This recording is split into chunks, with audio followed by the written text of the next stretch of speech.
Hi అండి, నమస్తే. నేను మీ Shanti. Welcome to Shanti's vlogs. ఈరోజు మన వీడియోలో వడియాలు లాంటి పకోడీలు చూపించబోతున్నాను. ఇలా బియ్య పిండితో వడియాలు పెట్టేసేసుకొని వేయించుకొని తిన్నామంటే అచ్చం పకోడీలు తిన్నట్టే ఉంటుంది. మనం వేరే సపరేట్గా శనగపిండి వేసేసుకొని పకోడీలు చేసుకొని అవసరం లేదు. మనకి ఎప్పుడైనా పకోడీలు తినాలనిపిస్తే ఇలా 4 వడియాలు వేయించుకొని తినేసామంటే అచ్చం పకోడీ తిన్నట్టే ఉంటుంది. అచ్చం పకోడీ లాంటి ఈ వడియాలను మనకి ఎప్పుడు కావాలంటే అప్పుడు వేయించుకొని తినేసేయచ్చు. సాయంత్రం స్నాక్స్లో తినచ్చు, లేకపోతే పప్పు, సాంబార్, రసం ఇలాంటి వాటిల్లోకి సైడ్ డిష్గా నంచుకొని తినేసేయచ్చు. పకోడీలు తినాలంటే శనగపిండి వేసుకొని కలుపుకొని పకోడీలు వేసుకోవాలి కదా.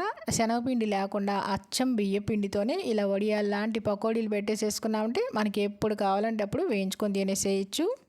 మరి ఇంకెందుకన్నా ఆలస్యం, ఈ వడియాలు లాంటి పకోడీలను ఎలా పెట్టాలో చూసేద్దాం రండి. వీడియోలోకి వెళ్లే ముందుగా నా వీడియోని లైక్ చేయండి, షేర్ చేయండి, అలానే నా ఛానల్ని సబ్స్క్రైబ్ చేయటం మర్చిపోకండి. ముందుగా పకోడీ లాంటి వడియాలు పెట్టడం కోసం నేను ఇక్కడ 1 కప్పు పొడి బియ్య పిండి తీసుకున్నాను. ఈ బియ్య పిండి వెయిట్లో వచ్చేసి 1/2 kg ఉంటుంది. ఇలా 1 కప్పు బియ్య పిండి తీసుకొని ఒక వెడల్పాటి గిన్నె తీసుకొని ఆ గిన్నెలోకి ఈ బియ్య పిండి అంతా వేసేసుకొని మళ్ళీ అదే కప్పుతో 1 కప్పు నీళ్ళను పోసుకోవాలి. ఇలా సగం నీళ్లు పోసేసుకొని విస్కర్తో బాగా ఎక్కడ ఉండలు లేకుండా కలిపేసేసుకోవాలి. ఇలా బాగా కలిపేసేసుకున్నాక ఇప్పుడు మిగిలిన సగం నీళ్ళను కూడా పోసేసుకొని ఇప్పుడు ఈ నీళ్ళను కూడా మొత్తం బాగా కలిసేలాగా ఈ బియ్య పిండిలో కలుపుకోవాలి. ఎక్కడ కూడా ఉండలు అనేది ఉండకూడదు. పిండంతా ఇలా దగ్గరగా బాగా కలిపేసేసుకున్నాక ఇప్పుడు గరిటె తీసేసుకొని గరిటెతో బాగా కలుపుకోవాలి. చూడండి, ఈ విధంగా ఎక్కడ కూడా ఉండలు అనేది ఉండకూడదు. ఇలా బాగా కలిపేసేసుకొని ఈ గిన్నెని పక్కన పెట్టేసుకోవాలి. ఇప్పుడు మిక్సీ జార్ తీసుకొని ఆ మిక్సీ జార్లోకి నేను ఇక్కడ 10 పచ్చిమిర్చిని తీసుకున్నానండి. నేను కారానికి తగ్గట్టుగా వేసుకుంటున్నాను, మీరు కూడా చూసి వేసుకోండి. ఇలా 10 పచ్చిమిర్చిని చిన్న చిన్న ముక్కలుగా 2 ముక్కలుగా కట్ చేసేసుకొని మిక్సీ జార్లోకి వేసేసుకోవాలి. ఈ పచ్చిమిర్చిలో అల్లం ముక్కలు అనేది వేసుకోకూడదు. పచ్చిమిర్చి ముక్కలన్నీ వేసేసుకొని దీన్ని కచ్చా పచ్చగా ఈ విధంగా గ్రైండ్ చేసేసుకొని ఈ పేస్ట్ని పక్కన పెట్టేసేసుకోవాలి. తర్వాత ఒక వెడల్పాటి మందంగా ఉన్న గిన్నెని తీసేసుకొని ఆ గిన్నెని స్టవ్ ఆన్ చేసి స్టవ్ మీద పెట్టేసేసి ఇప్పుడు ఆ గిన్నెలో మనం ఏ కప్పుతోనైతే బియ్యపిండి కొలుచుకున్నామో అదే కప్పుతో ఇలా 1 కప్పు నీళ్ళను పోసుకోవాలి. నీళ్లు పోసుకున్న తర్వాత ఇప్పుడు ఈ నీళ్ళని ఐ ఫ్లేమ్లో పెట్టేసేసుకొని కొద్దిగా వేడెక్కనివ్వాలి. చూడండి, ఈ విధంగా వేడెక్కిన తర్వాత మనం కలిపి పెట్టుకున్న బియ్యపిండి మిశ్రమాన్ని ఒకసారి గరిటెతో మళ్ళీ కలిపేసేసుకొని ఆ మిశ్రమం అంతా గరిటెతో కలుపుకుంటూ ఈ గిన్నెలోకి వేసేసుకోవాలి. ఇది పోసుకునేటప్పుడు ఉండలు కట్టకుండా మనం గరిటెతో కలుపుకుంటూనే పోసుకుంటూ ఉండాలి. అప్పుడే మనకి ఈ పిండి అనేది ఉండలు కట్టకుండా ఈ నీళ్ళల్లో బాగా కలుస్తుంది. ఈ పిండి అంతా బాగా వేసేసుకొని కలిపేసేసుకున్నాక ఇందులో మళ్ళీ కొద్దిగా నీళ్లు పోసేసుకొని ఆ పిండి అంతా కూడా వేసేసుకొని బాగా కలుపుకుంటూ ఉండాలి. అస్సలు ఆపకూడదు. పిండి వేసుకొని కలుపుకునేటప్పుడే మంటని లో ఫ్లేమ్లో పెట్టేసేసుకోవాలి. హై ఫ్లేమ్లో అస్సలు పెట్టకూడదు, లేకపోతే అడుగంటి మాడిపోతుంది. ఇప్పుడు లో ఫ్లేమ్లో పెట్టేసేసుకొని గరిటెతో ఆపకుండా పిండంతా బాగా ఉడికి దగ్గరగా అయ్యేంత వరకు కలుపుకుంటూ ఉండాలి.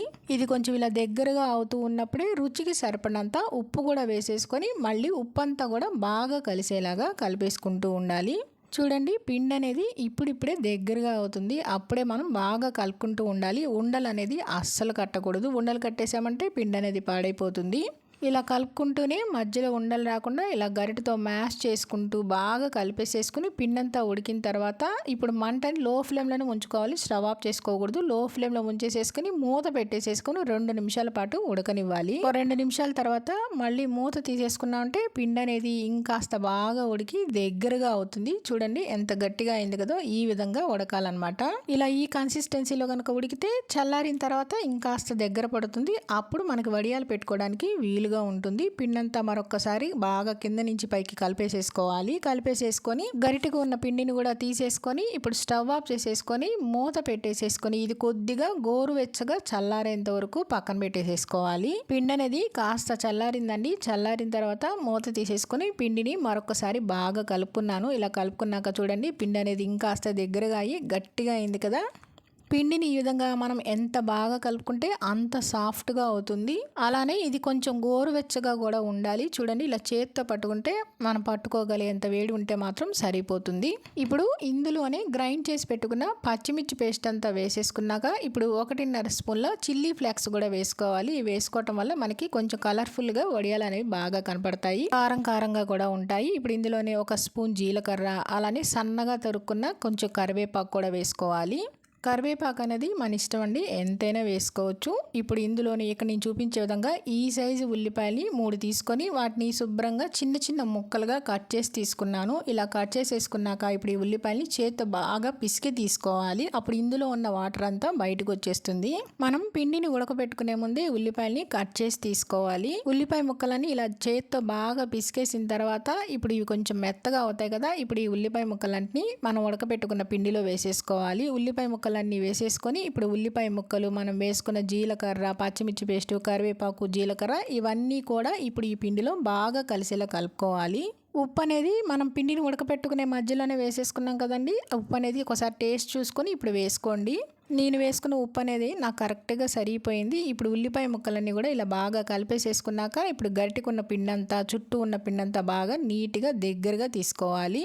చుట్టూ ఉన్న పిండంతా ఇలా నీట్గా దగ్గరగా అనేసేసుకోవాలి. ఇలా దగ్గరగా అనేసేసుకున్నాక పిండి అనేది ఆరిపోకుండా మళ్ళీ దీని మీద మూత పెట్టేసేసుకోవాలి. ఇప్పుడు మనం వడియాలు పెట్టుకోవడానికి ఒక కవర్ కానీ లేకపోతే క్లాత్ కానీ రెడీ చేసుకోవాలి. నేనైతే ఎండలో పెట్టేసేస్తున్నానండి, తొందరగా ఎండిపోతాయి కాబట్టి. అలానే ఒక గిన్నెలో నీళ్లు తీసేసుకుని పిండి మీద మూత తీసేసుకుని చేతిని తడుపుకుంటూ చిన్న చిన్న పకోడీలాగా ఈ పిండిని తీసుకోవాలి. మన ఇష్టం అండి, చిన్న సైజ్ అయినా పెట్టుకోవచ్చు లేకపోతే పెద్ద సైజ్ అయినా పెట్టుకోవచ్చు. నేనైతే చిన్న చిన్న వడియాలాగా పెట్టుకుంటున్నాను. ఇలా కొంచెం కొంచెం పిండిని తీసుకుంటూ ఇలా కొద్దిగా లైట్గా పిండి మొత్తం వడియాలు పెట్టేసేసుకోవాలి. వడియాలన్నీ పెట్టేశాక ఇప్పుడు ఈ వడియాలని ఒక 2 రోజుల పాటు బాగా ఎండిన తర్వాత మీకు చూపిస్తున్నాను. చూడండి వడియాలు అనేవి ఎంత బాగా ఎండిపోయినాయో. ఇలా చేత్తో ఇరిపామంటే ముక్కలుగా అయిపోతుంది, అంత బాగా ఎండినాయి.